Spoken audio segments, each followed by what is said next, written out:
and welcoming Mayor McLean.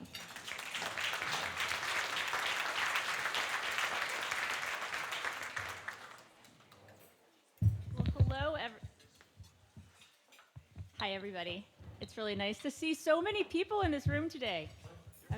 Thanks for joining the Andrus Conference to have this conversation. I'm so pleased to introduce our speaker. I want to also welcome you to our city, for those of you that are visiting.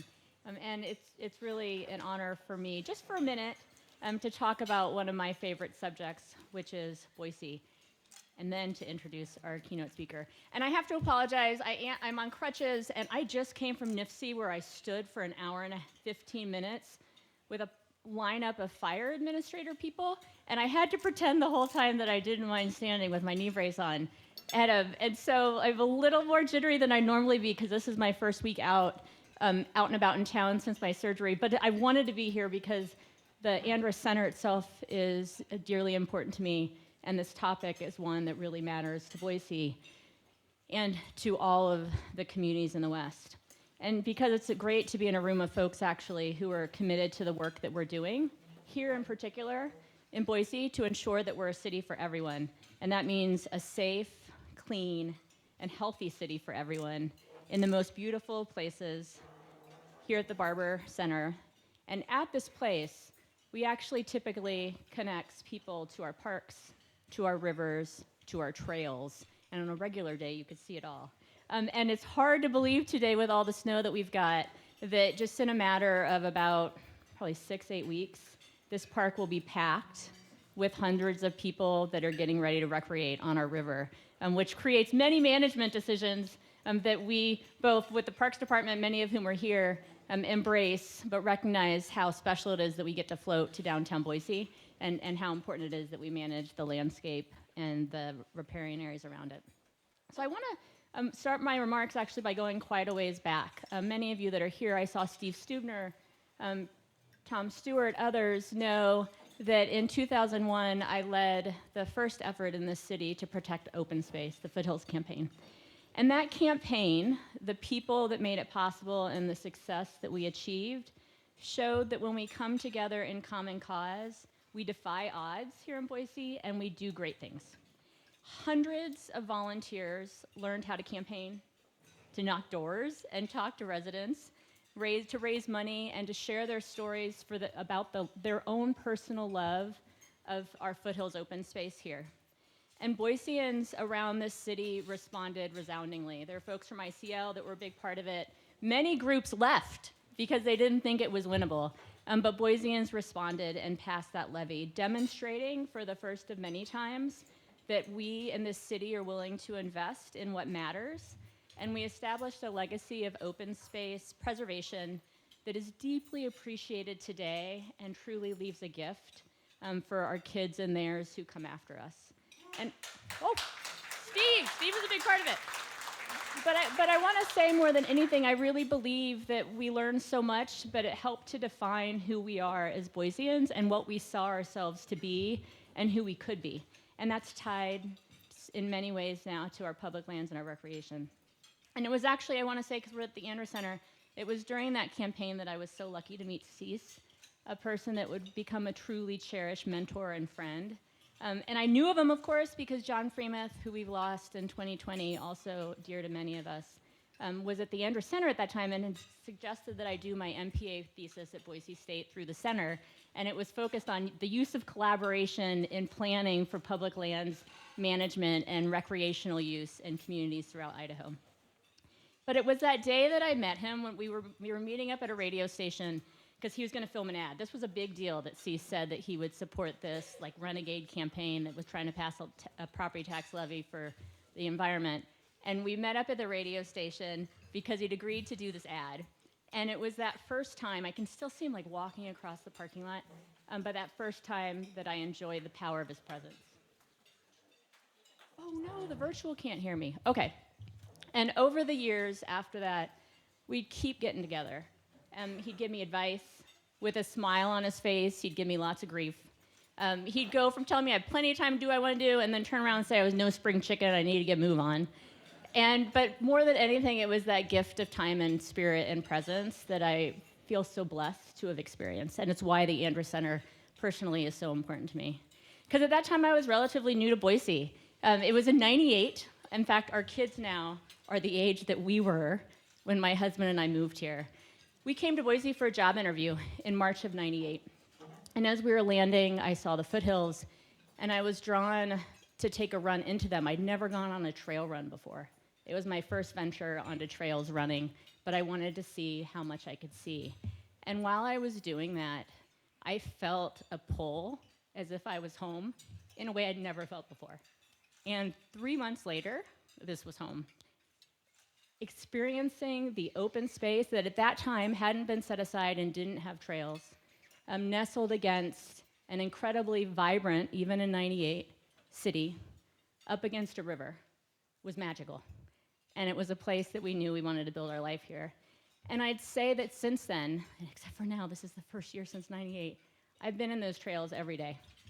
And our kids grew up on those trails. Our most sacred time as a family is wandering into the backcountry in the summer and skiing into the backcountry in the winter.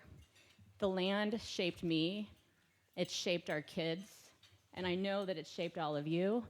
And for so many reasons, that's why we continue to come together as more and more people are called to recreate, to talk about how we protect what we love, prepare for what's next, but leave the legacy of what we enjoy today for our kids and theirs. And as mayor, the reason I bring this up is because I am reminded daily of those lessons that I learned on that campaign. This is the post-surgery Lauren. Excuse me, everybody. I'm reminded of the lessons of that campaign, but I also see daily that what I learned from that campaign, which is when we come together, we defy odds and we do big things. Boiseans' connection to continued preservation of open space, willingness to pass bonds for clean water and climate action, and to expect that the city lead in the climate space. And so we set a goal to be powered as a city government by 100% clean electricity by 2030 and citywide by 2035. We set a goal as a city government to be carbon neutral by 2035 and citywide by 2050. And it's so exciting to be able to say, together with city employees and residents, that we're on track to make those goals and in many instances to beat them. We're converting buildings. Thank you. We're converting our existing city buildings to fully electric buildings, weaning ourselves off natural gas, taking advantage of that clean electricity that through partnerships with Idaho Power, we're going to be powering our city before 2030 with. All of our new city buildings that we build are fully electric. We're electrifying our fleet. We're building a recycled water program thanks to the Clean Water Climate Action Bond that residents passed at over 80%, a $570 million bond. And we're expanding our geothermal system. And we also have a vision that every kid in this community can walk safely to a park within 10 minutes. And that guides where we set aside open space. It guides where we're picking up parcels of land so that as our city grows and we grow together, we can still get outside, because we saw 3 times the use in our parks and open space during the pandemic than we'd seen before, and that's continued to play out year and year again. And if you look up, you can't today, but if you look up to the ridgeline, you'd see Bogus Basin. And I want to call them out. I think Brad's talking later today. Our trails extend from here, I've done it, to there. You can run, you can bike, you can hike, it'll take a while, but you can get from here to there. And they're celebrating this year their 80th birthday, and I have to say that when I think back on the last 25 years of Bogus Basin's history in this community, they have come so far into creating a year-round recreational space with key partnerships with the city in terms of we want to use that space, we want our residents to get there, and so we're trying to figure out how to make it easier for everybody. And I also have to say, I'm super grateful that it's year-round now, because my son spends his summers riding their trails and takes full advantage now of the opportunities he has to build sanctioned trails for experienced mountain bike riders, rather than like running off and doing things I know he's not supposed to do. And our kids, like every other Boise kid, it seems, started and learned how to ski there. For months, they weren't even 2.5, and they were on skis and multiple days a week crying and laughing on those wonderful ski hills up at Bogus Basin. So this place, the work we do to protect it, to help folks access the places that we protect, will outlast us. And I seek solace and inspiration when recreating here. And I'm super grateful that we've all come together as Boiseans and have a legacy of protecting these places for this. As Idahoans, see some before in making sure that we protected our, as somebody on the last panel said, it's not just national parks, it's wilderness areas, it's national forests, it's BLM lands, that we've protected those for Idahoans to enjoy. And that the role each of you have in your organizations and private life in continuing to do that, to build on the legacy that we have of being outside, connecting with place here in the West. And I'm also grateful to Tracy Stone-Manning for your legacy and work. In September of 2021, Tracy was confirmed as the 19th director of the Bureau of Land Management. She's devoted her career to public service. And she's brought people together to solve big challenges in Montana and beyond. But before she became the director of BLM, she led conservation policy and was associate vice president of public lands at the National Wildlife Federation. And she also served for the former governor of Montana, Steve Bullock. She served him as chief of staff. He's here today, and he'll be talking with you later about how philanthropy accelerates impact. But when Tracy was with the governor, she helped broker a lot of legislation, including expanding Medicaid access to 100,000 Montanans. And she also brokered a compact with the Confederated Kootenai and Salish tribes. And she launched the state's first Office of Outdoor Recreation. Thank you. And so prior to that, she worked as Montana's Department of Environmental DEQ director, and I asked her if she was the first female to run it because we were talking about some other women that had been first in Montana. But when she was there, she oversaw the state's water, air, and mining and remediation programs, and then also she served as a senior advisor to Senator Tester. So she's worked with many people in Montana, organizations in Montana that have been focused on protecting the land and waters that we love. So please join me in welcoming the director of the BLM, Tracy Stone-Manning.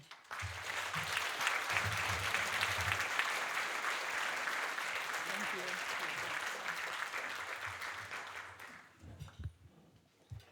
No wonder she's the mayor. 3 years after she moves here, she launches a successful open space campaign. Thank you, Mayor McLean, for that introduction. And thank you and the city of Boise for being such an important and longtime partner to the BLM. Speaking of the BLM, I saw several of my colleagues in the room, and I would love for you all to raise your hands because this is where the real work happens.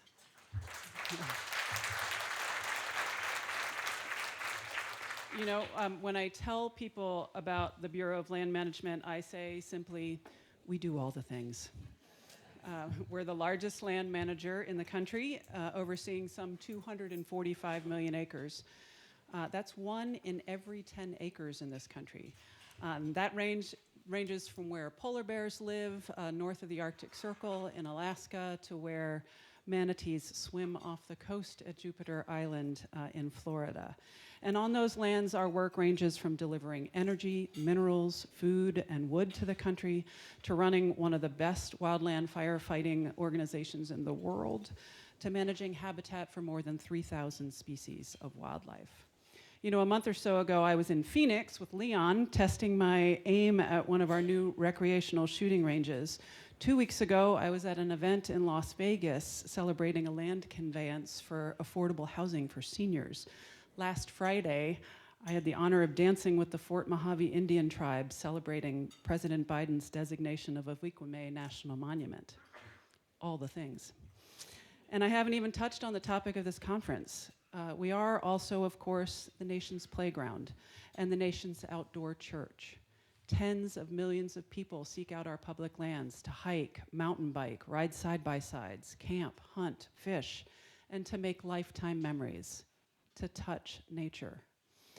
We're working with countless partners, many of whom are in this room, thank you, on some very important challenges and opportunities at the BLM. So it's a real honor to be here today, sharing details about those challenges and opportunities, discussing solutions, and hearing from all of you about how we can better deliver on our mission for the American people.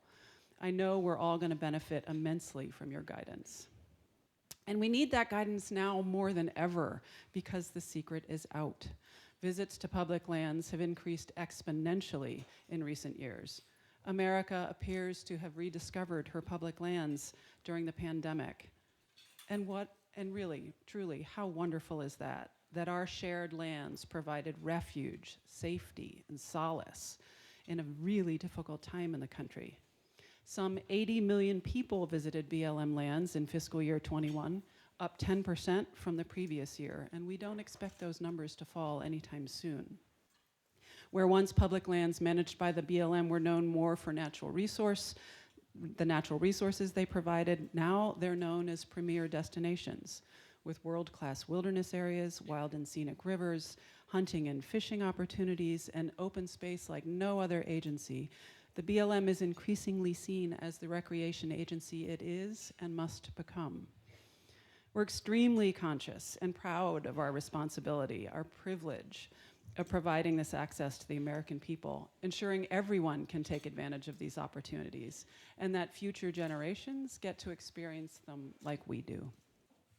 I've seen the growing interest in our public lands firsthand. The lure of the West is irresistible. And now that the pandemic has provided that, shown that so many people that you can pretty much work anywhere, the boom is on. The Big Blackfoot River, my home river, which winds through public lands managed by BLM, had its first rush of newcomers after a river runs through it. Came out in the 1990s, because really, who doesn't want to cast like Brad Pitt? And in the last couple of years, the series Yellowstone has opened up a floodgate of sorts. A new land rush, to mix my metaphors. It used to be that you could be guaranteed a solitary day on the Blackfoot after a long and bumpy drive up a dirt road. And now that road is paved. The BLM paved it last year because we had to.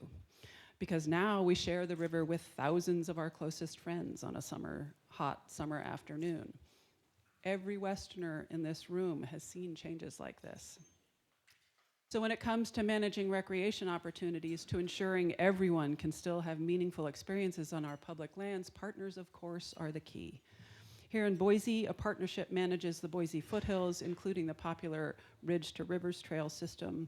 Through a memorandum of understanding, the BLM's partnered with the city, Ada County, state, and other federal agencies to manage nearly 200 miles of recreational trails that receive over 1 million visits a year. 200 miles of trails with 1 million people on them. That is fabulous.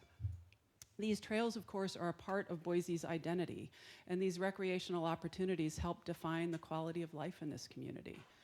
No worries if you can't fit that hike or run in on this trip. The BLM provides similar opportunities across the millions of acres we manage, and I encourage you to look them up and take advantage of them. And as if I needed to convince you further to explore some of these incredible places, I thought it might be helpful to briefly share just a few of the recreational opportunities BLM provides every day, while also illustrating the important work we're doing to making them better and more accessible. Let's start with world-class hiking and camping, the popularity of which has dramatically increased in recent years, challenging us to improve these experiences for visitors across the lands we manage. One way we're facing these challenges is investing in technology and in infrastructure to accommodate it. For example, geofencing permits around the geologic wonder called the Wave in Arizona, which has been made ever more popular by Instagram. We're also going back to the basics, including building new campgrounds and campsites. Just a month ago, BLM pushed more than $3 million into the field, leveraging funding from the bipartisan infrastructure law to support these kinds of projects. Rock climbing. While climbing gyms have grown in popularity in cities across the country, the BLM provides the real thing. Some of the best rock climbing to be found anywhere. The Red Rock Canyon National Conservation Area outside of Las Vegas alone provides more than 2,000 climbing routes on 2,000-foot tall walls. And back to rivers. Though it may come as a surprise to even some in this room, the BLM is actually a Bureau of Rivers. We manage 81 wild and scenic rivers covering some 2,700 miles. We also manage the land around some of America's most important rivers. In addition to the lands around Norman McLean's river, the Blackfoot, BLM provides world-class recreation along the Colorado and Snake Rivers, the Owyhee, the Missouri, Gunnison, and the Rio Grande, just to name a few. Mountain biking. This has also seen exponential growth in recent years. We provide countless mountain bike trails across the US. Our crown jewel, of course, is 120 miles of single-track trails around Moab, Utah, which is arguably the best mountain biking destination in the world. Canyoneering, a sport that hardly existed a few years ago, and to be honest, I had to Google it. And here's what I learned, because who doesn't want to rappel into a narrow place that you might have to swim across? BLM lands in Utah are home to some of the best canyoneering in the world. This is not hyperbole. And of course, our public lands fill our freezers. As a hunter in my home state of Montana, I know firsthand the importance of our public lands for solace and sustenance. I've witnessed the drastic increase in popularity. It used to be pretty easy to get an antelope tag in the Centennial Valley. Not so much anymore. Off-highway vehicle recreation has also increased dramatically in recent years. You're catching a theme here. We aim to direct that use to appropriate places, like the Imperial Sand Dunes in Southern California, which hosts between 120,000 and 140,000 visitors on a holiday weekend. Yes, you heard that right. The population of a small city descends upon the sand dunes on holiday weekends. It's a lot to manage. With all these examples, is underscore that the BLM has an astounding responsibility to ensure these experiences can continue and that they're available for all Americans today and into the future. And of course, the way we do that is through partnering wherever and whenever we can. We just couldn't do this work without our partners and our volunteers. Volunteers especially are critical in making recreational opportunities possible. They greet you as campground hosts. They build and maintain trails. They plant sagebrush and other native plants and organize trash pickups. These partnerships will continue to be indispensable as we move forward. There are over 200 friends groups who already help us with this work, thank goodness. And I'm excited to let you know of a public awareness campaign that we're undertaking fittingly through a partnership with our colleagues at the Conservation Lands Foundation. It's to encourage enthusiastic, respectful, and safe use of BLM lands. The target audience for this campaign is Gen Z and millennials, and the theme is respect, connect, protect. The initial focus will be on our BLM National Conservation Lands, which are incredible, but often fragile places. So we need partners for a lot of reasons. Many hands make light work, and many hands doing the work spreads the word about the work. But we also rely on our partners for in-kind and financial support. The BLM budget is one of the leanest in federal government. As I mentioned earlier, we aren't really seen as a recreation agency, and our budget reflects that. Let's do a state comparison here. The state of Idaho funds its Department of Parks and Recreation at about $60 million a year to manage recreation on about 50,000 acres. The BLM Idaho office has about $6 million a year to manage recreation on about 12 million acres. Oh no, I got that wrong. I'm so sorry. Backwards. The state of Idaho has about, now I am backwards, 55 million, 65 million. This year, we have 6 million to manage acres on, wait for it, 12 million acres, right?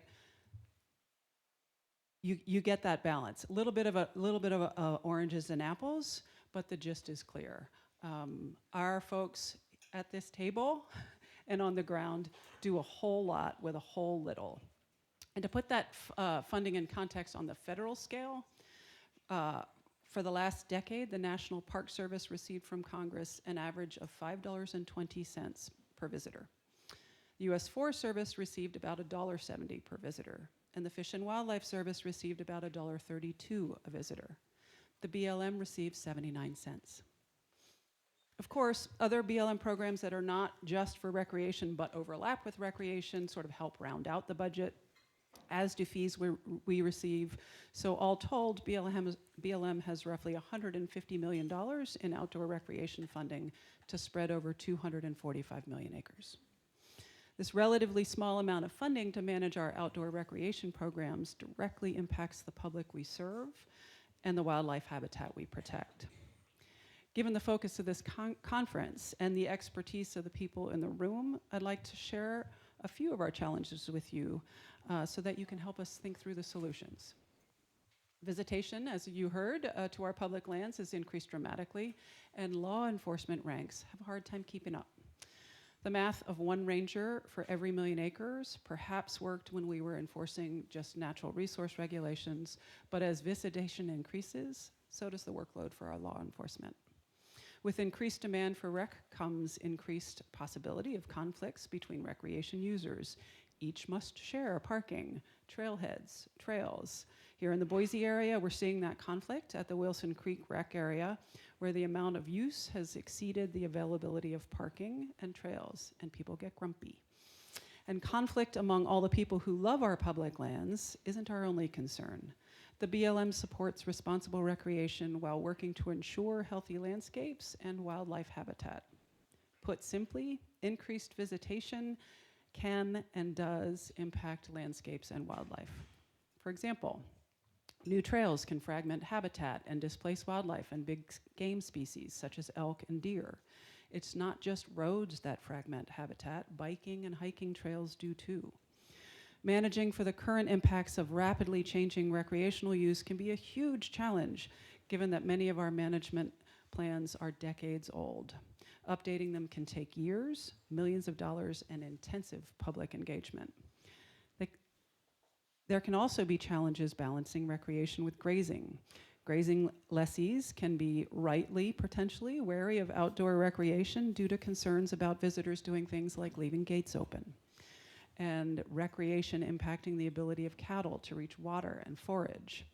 Recreationists encountering cattle on the landscape can also have their experiences impact. So farmers and ranchers are important partners in this work, and we can and will find a way to continue to work together to solve those problems. Finally, one of the greatest challenges we face is being able to support our incredible recreation staff. You all may not have seen the challenges that I've mentioned. You might not have seen them directly because our dedicated recreation staff bends over backwards to meet and address them with the funding they have available.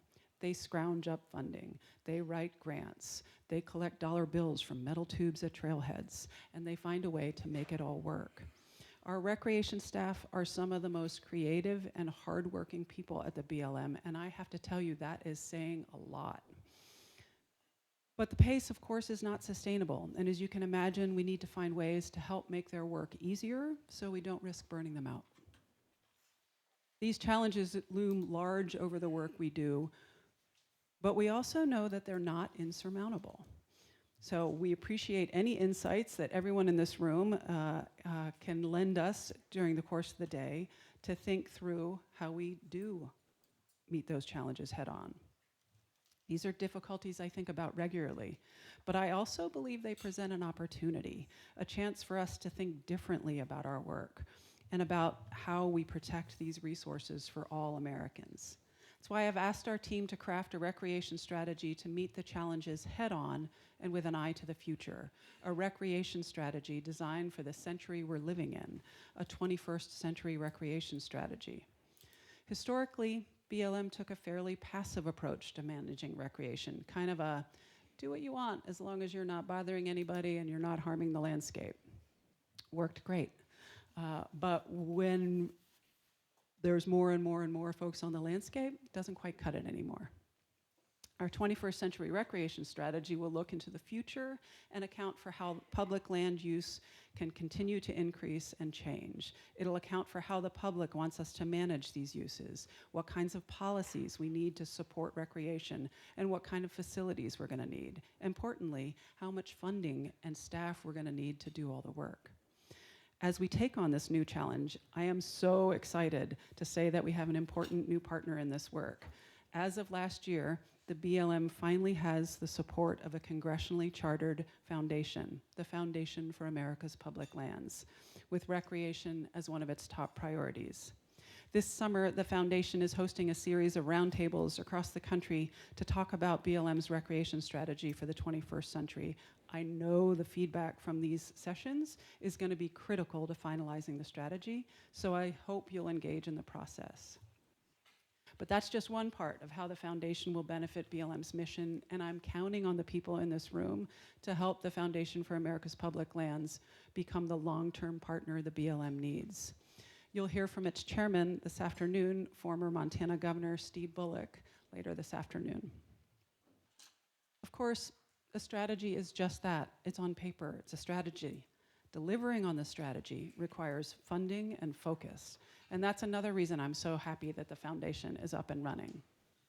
For example, one of the critical goals for the BLM's strategy will be to advance equity in the outdoors. Yet regardless of how good our new strategy is, it will not be achieved without developing new partnerships and funding streams, like working with state-funded outdoor equity programs, like in New Mexico and Colorado and California. While federal appropriators have a part to play in resolving our funding challenge, there are potential solutions elsewhere. Again, I hope this convening will present an opportunity to explore solutions and meet these funding challenges, and to spark these conversations. I thought I might provide a few examples of what we've come across in our work around the land management and recreation overlap at the both local, state, and federal levels, many of which we're actually already piloting. I haven't even had knee surgery. One funding source could be tapping into OHV registration fees. Not all states have them, but a lot of states do, and other funding streams available from state and wildlife and recreation agencies. BLM California, for example, receives between $8 and $10 million a year from the state of California from its OHV fund for law enforcement, natural resource mitigation, planning, and other needs. How can we increase these types of funding? How can we work with states to get mountain bikers and boaters to step up and pay for their trails and amenities like the OHV community has done for decades? We could develop new site-specific fees and partnerships with local stakeholders. All across the West, the BLM is working with our local resource advisory councils to develop business plans to implement new fees on highly used BLM sites while maintaining access to the vast majority of BLM lands that remain free to the public. In fact, over 99% of our sites are free. So when we're considering new fees, we have to really think about the important consideration of the ability to pay. What's the right balance between fees and access? Speaking of fees, how can we make it more convenient for recreators to pay them? While adding new fees is important, we need to make it easier for people to contribute. How many times have you scrounged around in the floorboards of your car looking for dollar bills or coins to jam into the metal tube at the trailhead? How many of you have been reduced to putting in nickels and pennies, right? Because that's all you can find. We've definitely all been there, and I won't make you raise your hand. So as we add new fees, we need to work to make it easier for people to pay them on, say, recreation.gov or at the trailhead with a debit card, or even with their cell phone. We can also make fee systems more user-friendly. Consider BLM Colorado, which is working to add BLM sites to the state's new Keep Colorado Wild Pass that's added to car registrations and currently allows access to 43 state parks. Tapping into the revenue generated from that pass, projected at $40 million a year, could allow BLM to receive a check from the state instead of collecting dollars and cents from Colorado residents in metal tubes at trailheads. Smart, right? We could also generate an additional revenue from special recreation permits. BLM issues about 5,000 special rec permits each year to allow the use of specific public lands or waters for commercial, competitive, or organized group use, everything from weddings to outfitters to Burning Man. Could BLM generate additional revenue from these permits while still protecting resources and the experience of other public land users?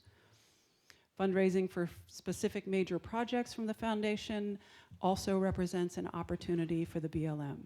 In addition to helping with the recreation strategy, we're very excited about the potential to generate funding for capital improvements through the new Foundation for America's Public Lands. Think visitors centers and improved trailheads and education kiosks. No pressure at all, Governor. We could also partner with nonprofits and states to facilitate land acquisitions and easements that open up BLM lands for recreation. The permanent funding stream from the Land and Water Conservation Fund now gives us a steady and known funding amount each year to support access and resource protection. There are also ways our state partners can help. My home state of Montana has a fantastic program that should be replicated called Unlocking Public Lands Program, which is designed to open up access to state and federal land where little or no access currently exists. By enrolling, landowners receive a tax credit in exchange for allowing access across their lands to reach inaccessible land. I could go on and on. All of you could go on and on, I'm sure, with the examples you know from home. But I think my point is clear. We have many options for generating new revenue and bolstering our recreation budget.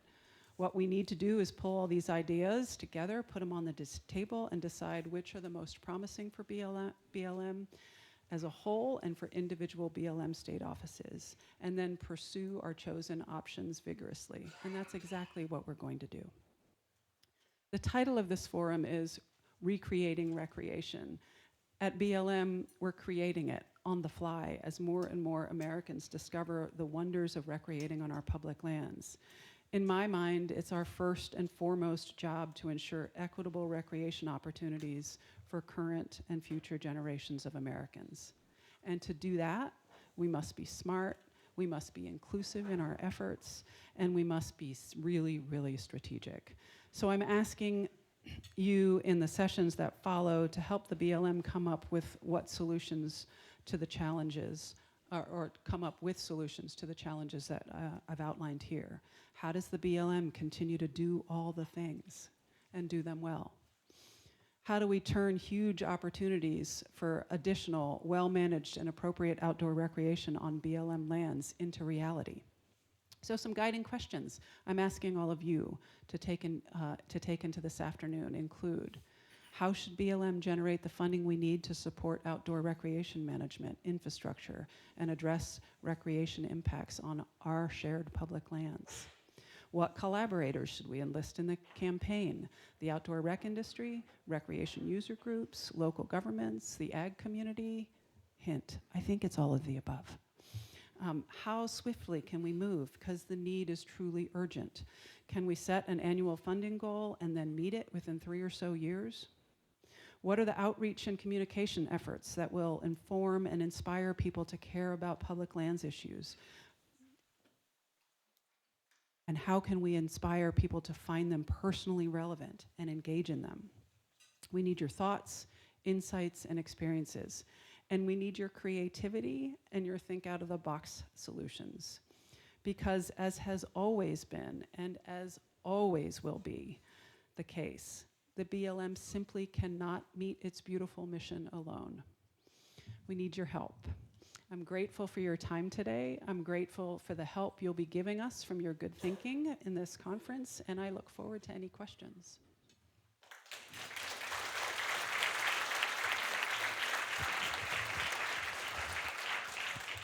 Thank you so much, Tracy, for being here today and for your remarks. My name is Jenna Whitlock. I'm on the board of the Andrus Center and retired from a long career with BLM a few years back. So I'm here today to help get your questions to Tracy.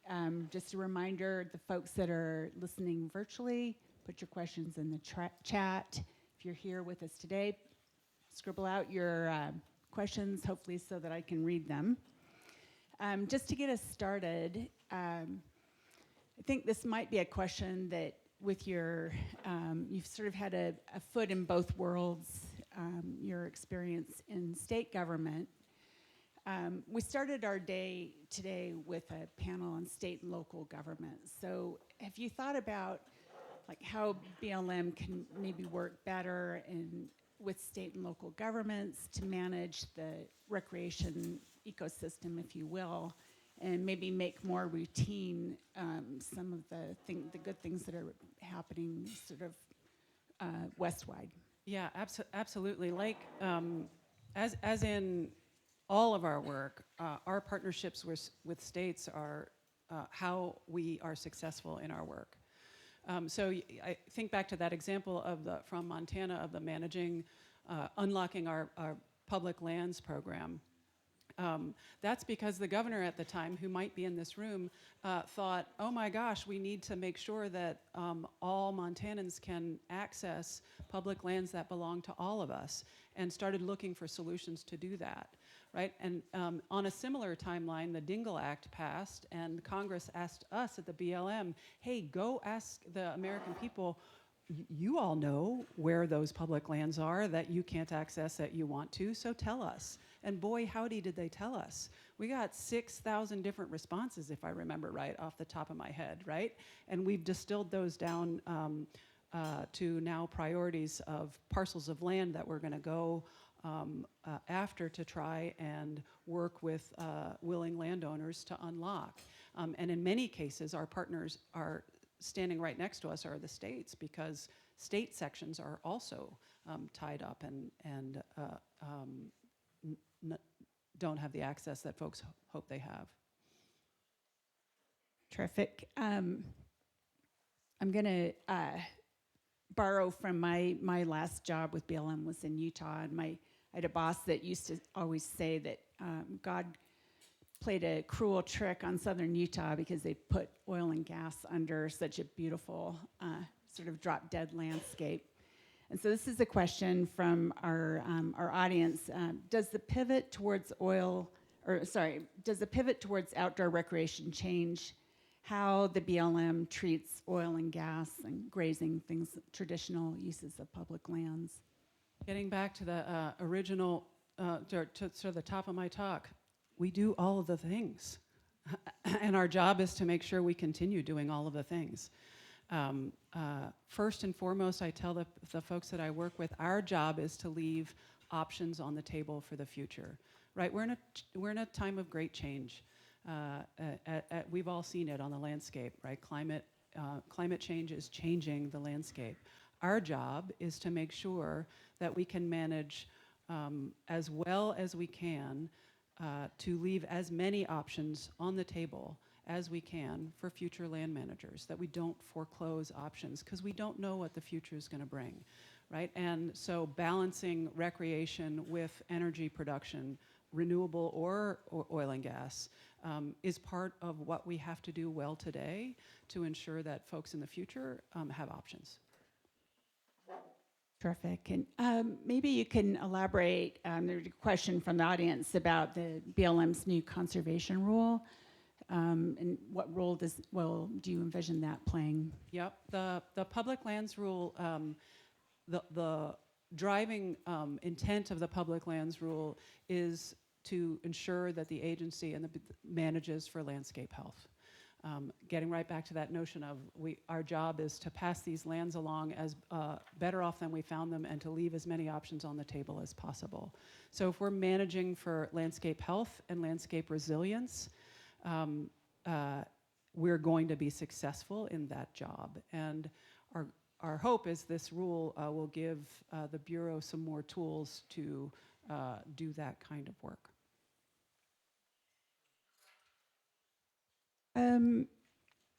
Maybe because you do all the things, and maybe this passive approach to managing recreation on public lands, it seems like BLM's a little bit in a hole that it's digging out of on infrastructure, maybe a big hole that it's digging out on infrastructure. So maybe your thoughts on how to get out of it. The Foundation for America's Public Lands, no pressure, Governor.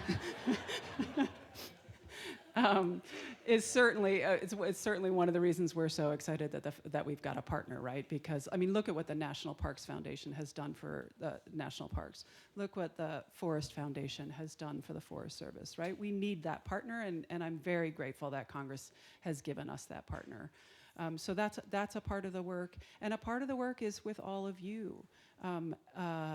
Letting our elected officials know that you care that BLM is a recreation agency and you want BLM to manage appropriately for the long haul.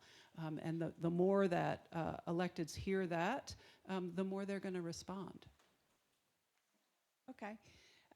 So we talked a little bit about oil and gas, but what about renewable energy? Are you seeing sort of a need to rejigger priorities?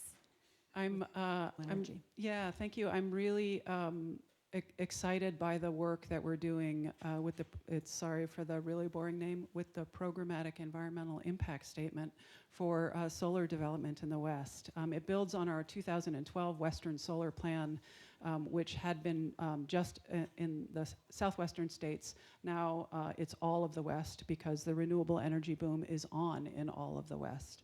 And what that EIS is going to enable us to do is to find the appropriate places in which to prioritize renewable energy development so that we make smart choices across these 245 million acres. All right. So one of the questions also from earlier today, and it relates to sort of working across jurisdictions, is there a way to sort of thin, if you will, the red tape and the question was relating to enforcement more than anything, like, so recreation users are crossing different jurisdictions, but yet there's sort of federal regs or state. Do you have any thoughts on that? I think we need the help of the United States Congress for that. I think there was some talk in the room earlier today about that. I do have a fabulous anecdote. We on Friday at the Aviquame celebration with the Fort Mojave and other tribal representatives, at sunrise, we went to a trailhead to celebrate, and it was will be a jointly managed monument with the National Park Service. We happened to be on National Park Service managed ground, and there was a dispersed camper. Set up a tent right there in the parking lot. 6 a.m. A bunch of people roll in, and these campers come out of their tent like, what just happened? And our law enforcement guy went over and said, yeah, there's this event, and by the way, you're not allowed to camp here. But if you do go just over the hill to BLM land, you're allowed to disperse camp there, right? And it gets back to what Leon was saying. You don't know if you're on the purple or the yellow or the blue or the red part of the map. So I think it is incumbent upon all of us as land managers to try and make it as seamless as possible for both the people and, frankly, the wildlife that use these lands. Now, was that a vote then for a Recreation Organic Act as was proposed the beginning of the day? Like, do you think more laws or what's needed, or different laws? Laws are, right, they're just shared values and shared rules of the road. I think that if enough people say, hold on, we need some shared rules of the road about what we mean about recreating on public lands, I'd be very interested to watch that public conversation unfold. Well, we've got a few minutes. I want to just leave you a few moments for any last thoughts, passing thoughts. I had you all at hello in your love for public lands. It's why you're in the room.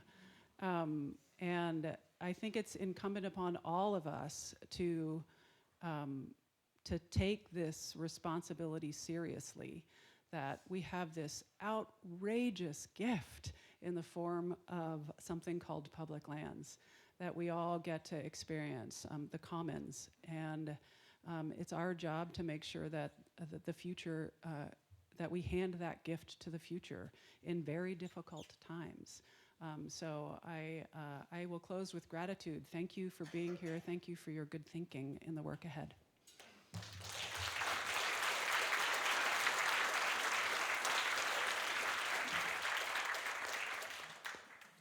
Please join me one last time in thanking our keynote speaker, Tracy Stone-Manning of the Bureau of Land Management.